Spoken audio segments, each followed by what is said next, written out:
La sirène attachée à un arbre leva faiblement la main vers Amara, des larmes coulant de ses yeux. « S'il vous plaît, aidez-moi, ils vont me tuer, moi et mon bébé. » Supplia la sirène d'une voix douce et tremblante. Amara recula de peur, son corps tremblait et elle voulait s'enfuir, mais les yeux tristes de la sirène l'appelaient. Amara était une femme pauvre du village. Elle vivait dans une petite maison en terre battue au toit percé. Elle n'avait pas beaucoup d'argent et cherchait toujours un moyen de nourrir ses 2 enfants et elle-même. Son mari était mort depuis de nombreuses années, et depuis ce jour, elle affrontait seule ses difficultés.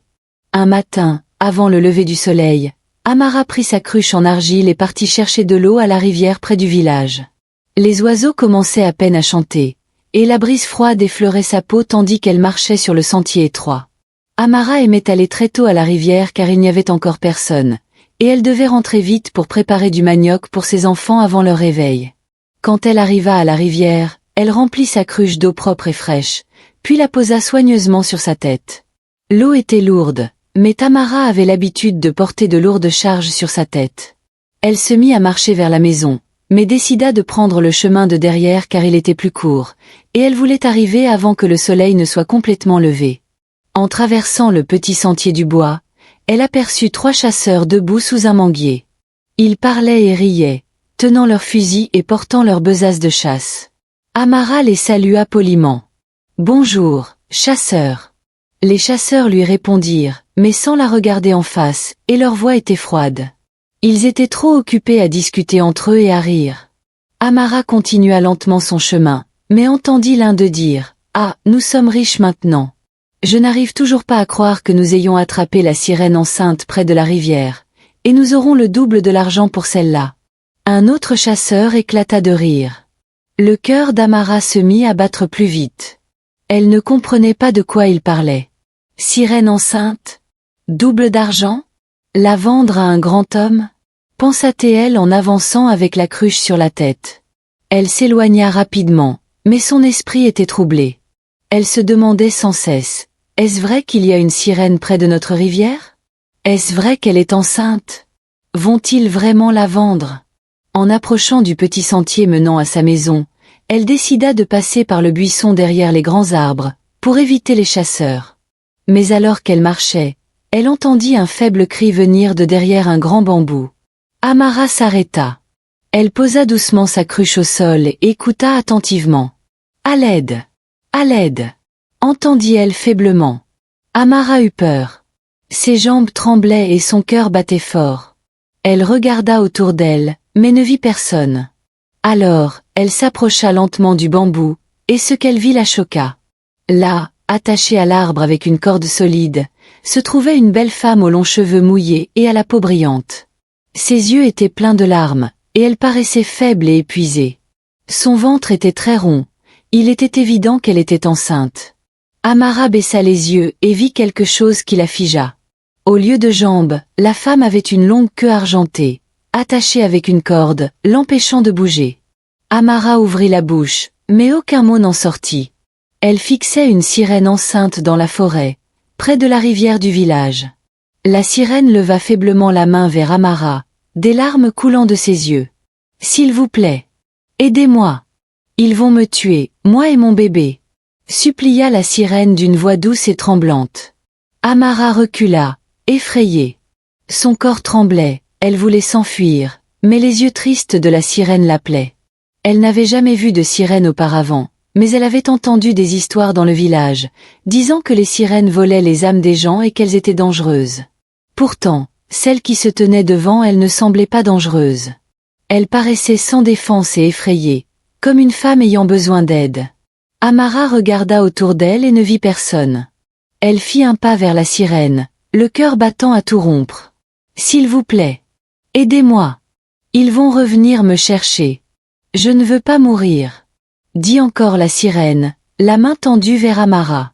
Amara se pencha lentement et chuchota. « Es-tu vraiment une sirène ?» La sirène hocha la tête, les larmes aux yeux. « Oui, et je suis enceinte. Ils m'ont attrapée quand je suis venue à la rivière à minuit. Ils m'ont attachée ici pour revenir plus tard. S'il vous plaît, aidez-moi. » Les yeux d'Amara se remplirent de pitié. Elle vit que la sirène tremblait, et il y avait des marques rouges sur ses bras là où la corde l'avait blessée. Soudain, Amara entendit des voix d'hommes non loin. Elle se retourna vite et vit des ombres bouger dans les buissons. « Ils arrivent », murmura la sirène, la peur dans les yeux. L'esprit d'Amara était confus. Elle ne savait que faire. Devait-elle aider la sirène à s'enfuir? Ou la laisser là et s'enfuir seule? Les voix se rapprochaient, et Amara entendit les chasseurs rire et dire « Nous allons la prendre avant que les gens ne sortent ». Amara respirait fort. Elle savait que s'ils arrivaient maintenant, ils la verraient près de la sirène et pourraient lui faire du mal. Elle regarda la sirène, qui la suppliait toujours, les yeux pleins de larmes et de peur. Amara ne savait pas d'où venait son courage, mais elle s'approcha et toucha la corde attachée au poignet de la sirène. La sirène sursauta de douleur, mais regarda Amara avec espoir. Amara essaya de défaire la corde, mais elle était trop serrée. Ses doigts tremblaient tandis qu'elle tirait sur le nœud, écoutant les pas des chasseurs se rapprocher. « S'il vous plaît, s'il vous plaît, s'il vous plaît », répétait la sirène faiblement. Amara sentait la sueur sur son front. Son cœur battait comme un tambour, ses mains bougeaient vite pour défaire la corde. Les voix des chasseurs étaient maintenant toutes proches. « Voyons si nous pouvons la prendre », dit l'un d'eux. Les yeux d'Amara s'écarquillèrent de peur. La cruche d'eau qu'elle avait posée était toujours là, et les chasseurs sauraient facilement que quelqu'un se trouvait dans les parages.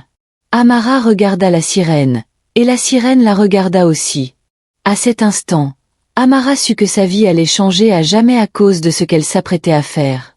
Mais juste avant qu'elle ne puisse défaire le dernier nœud, les pas des chasseurs s'arrêtèrent tout près, et Amara se cacha rapidement. Son cœur battait comme un tambour, ses mains tremblaient, et la sueur coulait le long de son dos, malgré le froid du matin. La sirène respirait fort, des larmes roulant sur ses joues, tandis qu'elle regardait Amara, la peur et la douleur dans les yeux. Elle savait que les chasseurs allaient bientôt la retrouver et l'emporter. Amara ferma les yeux un instant et pria dans son cœur. « Dieu, aide-nous, ne les laisse pas nous trouver ici. » Juste au moment où les chasseurs allaient contourner le bambou, l'un d'eux, marchant derrière les autres, cria soudain « Antilope !» Les autres s'arrêtèrent aussitôt et se retournèrent brusquement. « Où ça? Où ça ?» crièrent-ils. « Là-bas! Là-bas! Elle court de l'autre côté !» répondit le chasseur en pointant son fusil vers les buissons. Les chasseurs oublièrent la sirène un instant et se mirent à courir vers l'endroit indiqué, levant leurs fusils, prêts à tirer. Leurs bottes faisaient du bruit sur les feuilles sèches, alors qu'ils couraient, criant et s'interpellant. Les yeux d'Amara s'agrandirent de surprise. Elle comprit que c'était sa seule chance. Elle sortit vite de sa cachette et courut vers la sirène. « Allons-y maintenant avant qu'il ne revienne », chuchota Amara, ses mains s'activant à défaire la corde. Ses doigts tremblaient en tirant sur le nœud serré. La corde était rugueuse et solide, et blessait ses doigts, mais elle n'arrêta pas. La sirène gémissait de douleur, mais la regardait avec espoir. « Merci, merci », murmura faiblement la sirène. Amara finit par défaire le dernier nœud, et la corde tomba au sol. Les bras de la sirène retombèrent le long de son corps, et elle s'appuya contre l'arbre, trop faible pour se tenir droite. Amara regarda autour d'elle. Elle entendait encore les voix des chasseurs, mais plus loin, près de la rivière, criant et cherchant l'antilope. Elle savait qu'il fallait partir tout de suite, sinon ils reviendraient et verraient que la sirène avait disparu. La sirène essaya de se lever, mais retomba, sa queue argentée frottant les feuilles sèches. « S'il vous plaît, aidez-moi », murmura-t-elle. Amara se pencha, passa ses bras autour de sa taille et tenta de la soulever. La sirène était lourde, et Amara n'était pas très forte, mais elle fit de son mieux. Elle plaça le bras de la sirène sur son épaule, et celle-ci s'appuya lourdement sur elle, son ventre rond rendant leur mouvement difficile. Amara fit un pas, puis un autre, ses jambes tremblant sous le poids. Elle avançait lentement, pas à pas, évitant les feuilles sèches qui craquaient sous leurs pieds. La sirène gémissait doucement, respirant avec peine, une main sur son ventre. « Ah, ah !» soupira-t-elle faiblement. Amara la regarda avec pitié. Elle ne savait pas combien de temps il leur faudrait pour atteindre sa case, mais elle ne pouvait pas abandonner la sirène. Tous les 5 minutes, Amara devait s'arrêter pour se reposer. Elle s'accroupissait, laissant la sirène s'asseoir un moment pendant qu'elle essuyait la sueur sur son visage. Sa cruche d'eau était toujours là, mais elle ne pouvait plus la porter. Elle la laissa derrière, se concentrant sur le salut de la sirène. Le soleil commençait à se lever, les oiseaux chantaient plus fort. Le pagne d'Amara était trempé de sueur, et son dos la faisait souffrir, mais elle continuait. La sirène pleurait doucement, le visage pâle, tenant son gros ventre. « Ne me laisse pas, je ne veux pas mourir », murmurait-elle sans cesse. « Je ne te laisserai pas », répondit Amara, même si son corps était épuisé et ses jambes tremblantes. Elles passèrent par les petits sentiers étroits du buisson, évitant les endroits où on pourrait les voir. Amara craignait que si les villageois voyaient la sirène, ils appellent les chasseurs ou causent des ennuis. Elles s'arrêtèrent encore sous un manguier, et Amara regarda le visage de la sirène. « Ça va ?» demanda-t-elle doucement. La sirène hocha faiblement la tête, des larmes coulant encore sur ses joues. Au bout d'un moment, Amara rassembla ses forces et souleva de nouveau la sirène. Elles marchèrent, s'arrêtèrent, puis marchèrent encore, jusqu'à enfin atteindre la petite case en terre d'Amara, à la lisière du village. Amara poussa doucement la porte en bois et regarda à l'intérieur. Ses deux enfants dormaient encore profondément sur le tapis. Elle fut soulagée, car ils ne verraient pas encore la sirène. Amara aida la sirène à entrer et la coucha délicatement sur le sol, recouvert d'un vieux tapis usé. La sirène gémissait de douleur, les mains sur le ventre, la queue argentée étendue sur le tapis. Amara la regarda avec inquiétude. Elle vit que son corps était gonflé par endroits, avec des marques rouges là où les cordes l'avaient blessée. « Je vais chercher de l'eau chaude », dit doucement Amara. Elle sortit vite, prit de l'eau et la mit à chauffer sur le petit feu de sa cuisine. Quand l'eau fut tiède, elle en versa dans un bol et rentra. Elle trempa un linge propre dans l'eau chaude, l'essorant avant de le poser délicatement sur les bras et les épaules enflées de la sirène. Celle-ci grimaça de douleur, puis poussa un soupir de soulagement. Amara continua à la masser doucement, essuyant la saleté et la sueur, pressant tendrement son dos. « Merci, merci », murmurait sans cesse la sirène, des larmes roulant sur ses joues. Amara sentit de la pitié, mais aussi de la peur. Elle ne savait pas ce qui allait arriver, ni pourquoi la sirène se trouvait sur la terre, enceinte et chassée. La pièce était silencieuse, à part les gémissements faibles de la sirène et le crépitement du feu dehors. Amara regarda le ventre rond de la sirène et se demanda, quel genre d'enfant porte-t-elle? Sera-t-il poisson ou humain? Elle n'en savait rien, mais elle savait qu'elle ne pouvait pas la laisser mourir. La sirène ouvrit faiblement les yeux et regarda Amara. « Je m'appelle Naine », dit-elle doucement. Amara fut surprise. « Naine, c'est un beau nom, moi, je m'appelle Amara. » Naine esquissa un faible sourire, les yeux encore pleins de larmes. « Merci, Amara, je ne t'oublierai jamais, » murmura-t-elle. Amara hocha la tête et prit doucement sa main. Soudain, elles entendirent des pas dehors, et les yeux d'Amara s'écarquillèrent de peur. Elle regarda vite la porte, puis Naine, qui tentait de se redresser sans y parvenir. Amara porta un doigt à ses lèvres. « Chut, ne fais pas de bruit. » Elles écoutèrent attentivement tandis que les pas s'approchaient de la porte. Amara se tourna vers Naine, la sirène enceinte, allongée faiblement sur le tapis. Naine la regardait, la peur dans les yeux, serrant son gros ventre, sa queue d'argent repliée sous elle. Soudain, la porte s'ouvrit dans un grincement fort. Amara se précipita et bloqua l'entrée avec son corps, empêchant la personne dehors de voir à l'intérieur. « Qui est là? Pourquoi ouvres-tu ma porte comme ça ?» demanda Amara, haletante, la sueur au front. Devant la porte se tenait Maman Jideka, la commère du village.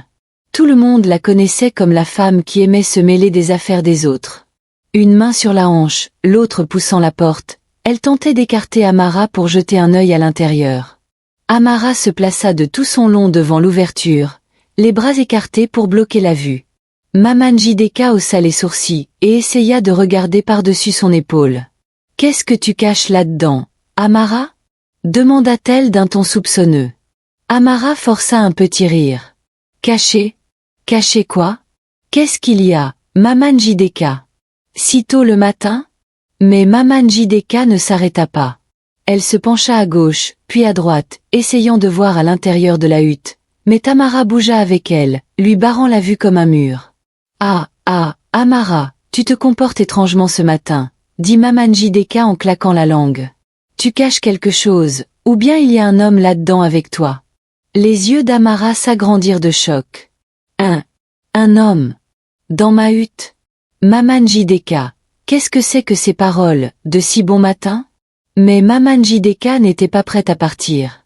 Elle pressa son visage plus près, les yeux perçants comme ceux d'un faucon, cherchant le moindre indice. Je suis seulement venue emprunter ton pot d'eau, dit Maman Jideka en croisant les bras sur sa poitrine. Amara eut un sursaut. Elle se rappela soudain le pot d'eau qu'elle avait laissé dans la brousse lorsqu'elle sauvait Naine. Elle savait qu'elle ne pouvait pas donner ce pot maintenant, car les chasseurs pourraient rechercher la propriétaire, et s'ils découvraient que c'était elle qui avait emmené la sirène, cela apporterait de gros ennuis. Amara déglutit avec difficulté et força un petit sourire. Ah, Maman Jideka, j'utilise le pot en ce moment. Je ne peux pas le prêter, s'il te plaît. Maman Jideka haussa les sourcils et siffla. Toi? Utiliser le pot? Pourquoi faire maintenant? Tu caches quelque chose, Amara. Je le sens, dit-elle en se penchant encore plus près, les yeux plissés de suspicion. Le cœur d'Amara battait la chamade. Elle appuya son dos plus fort contre la porte, bloquant tout espace par lequel Maman Jideka aurait pu regarder à l'intérieur. Maman Jideka, je te demande, qu'est-ce que tu cherches exactement? Demanda Amara d'une voix plus ferme. Maman Jideka haussa les épaules et claqua des doigts. Je suis seulement venue emprunter ton pot, mais puisque tu te comportes ainsi, peut-être que tu caches un homme dans ta hutte. Les yeux d'Amara s'écarquillèrent et sa bouche s'ouvrit, mais aucun mot n'en sortit pendant un instant. Un homme. Dans ma hutte. Moi. Ah, Maman Jideka, s'il te plaît, quitte ma cour. Arrête de dire des bêtises, cria Amara en agitant les mains pour la chasser. Maman Jideka tapa dans ses mains et secoua la tête en se retournant lentement. Amara, je reviendrai plus tard. Je verrai bien ce que tu caches dans ta hutte, dit-elle en s'éloignant, tout en se retournant encore pour jeter un regard. Amara la regarda jusqu'à ce qu'elle quitte complètement la cour, puis ferma rapidement la porte et s'y adossa, respirant lourdement. Elle se retourna lentement et vit Naine la regarder avec peur et confusion, les yeux pleins de larmes. Amara s'approcha d'elle, s'assit à côté et lui prit doucement la main. Ne t'inquiète pas, elle est partie. Tu es en sécurité pour le moment, murmura Amara. Naine hocha lentement la tête, tenant son ventre, respirant difficilement. Merci, Amara. Merci, murmura-t-elle en retour. Mais avant qu'Amara ne puisse dire un mot de plus, elle entendit un grand cri de surprise dans la hutte. Elle se retourna vivement et vit son fils, Shijiok, debout, la bouche grande ouverte, les yeux écarquillés comme s'ils allaient tomber. « Mama, qu'est-ce que c'est que ça ?» cria Shijiok en pointant Naine, qui était allongée sur la natte. Le cœur d'Amara tomba dans son ventre. Naine essaya de couvrir son visage avec ses mains, les larmes coulant sur ses joues. Amara se précipita vers Shijiok et posa ses mains sur ses épaules pour tenter de le calmer. « Shijiok, je t'en prie, ne crie pas, calme-toi, » dit Amara d'une voix tremblante. Les yeux de Shijiok restaient grands ouverts et il tremblait. « Mama, qu'est-ce que c'est? Pourquoi elle a une queue de poisson? C'est une sorcière? Elle va nous manger? » pleura Shijiok en reculant. Amara sentit les larmes lui monter aux yeux. Elle ne savait pas comment expliquer cela à son jeune fils. « Ce n'est pas une sorcière, Shijiok. C'est une sirène, mais elle a besoin de notre aide. Elle n'est pas ici pour nous faire du mal, » expliqua Amara en s'agenouillant à sa hauteur. Shijiok secoua la tête, les larmes tombant de ses yeux. « Mama, les anciens disent que les sirènes emmènent les âmes des gens vers la rivière. Ils disent qu'elles sont dangereuses, » dit Shijiok en reniflant et en s'essuyant les yeux avec le dos de la main. Amara le serra fort contre elle. « Shijiok, toutes les sirènes ne sont pas mauvaises. Celle-ci est malade et enceinte. Les chasseurs voulaient la tuer, elle et son bébé. Nous ne pouvons pas laisser faire ça. Nous devons l'aider, murmura-t-elle à son oreille. Le corps de Shijiok tremblait encore, et il regarda Naine, toujours allongée sur la natte, sa queue argentée brillant faiblement dans la lumière de la hutte. Naine retira lentement ses mains de son visage et regarda Shijiok avec des larmes dans les yeux. « Je ne te ferai pas de mal, je te le promets. Je veux juste être en sécurité, » dit doucement Naine. Shijiok avala difficilement, regardant dans les yeux de Naine. Amara lui serra la main. « S'il te plaît, Shijiok, Promets-moi que tu ne diras rien à personne. Si les gens découvrent, ils l'emmèneront, la tueront, et ils nous puniront aussi. Shijiok regarda sa mère, puis la sirène en larmes, puis revint vers sa mère. Il hocha lentement la tête, les larmes encore aux yeux. Je ne dirai rien à personne, Mama, dit doucement Shijiok. Amara le serra dans ses bras et embrassa sa tête.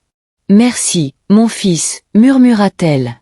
Shijiok regarda de nouveau Naine, ses yeux plus doux maintenant. As-tu faim?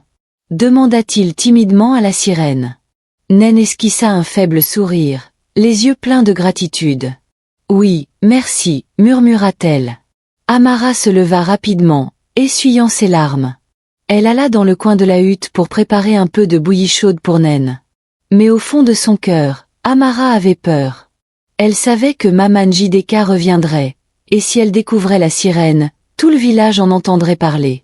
Elle savait aussi que les chasseurs réaliseraient bientôt que la sirène avait disparu et commenceraient à fouiller chaque maison. Amara ignorait combien de temps elle pourrait garder Naine en sécurité dans sa hutte. Mais elle savait qu'elle essaierait, car au plus profond d'elle, elle sentait que ce n'était pas une simple sirène.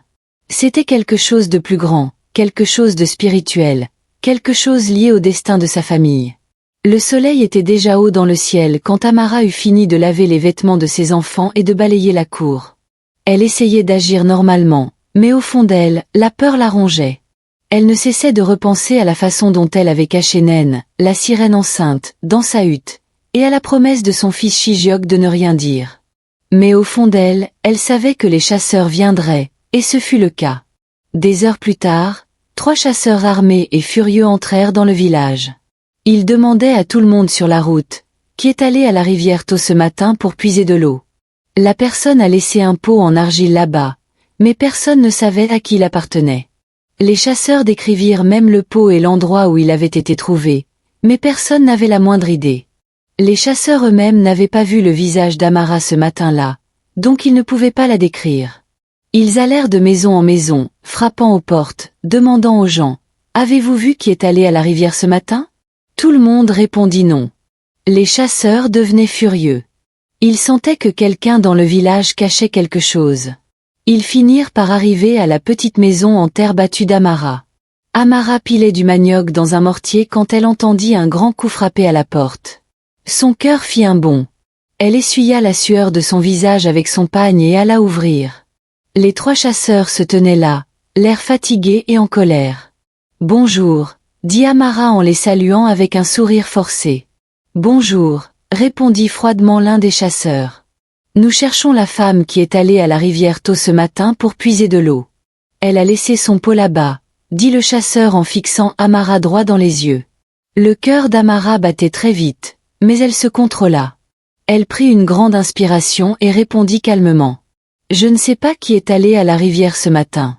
Je suis ici depuis l'aube, en train de piler du manioc. » Les chasseurs regardèrent à l'intérieur de la petite hutte, mais ne virent rien de suspect. Amara resta droite, priant en silence pour qu'il s'en aille.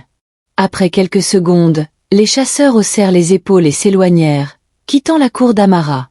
Amara ferma rapidement la porte et s'y adossa, sa poitrine se soulevant et s'abaissant rapidement. Elle savait qu'elle ne pouvait plus garder la sirène dans sa hutte, sinon les chasseurs reviendraient fouiller sa maison.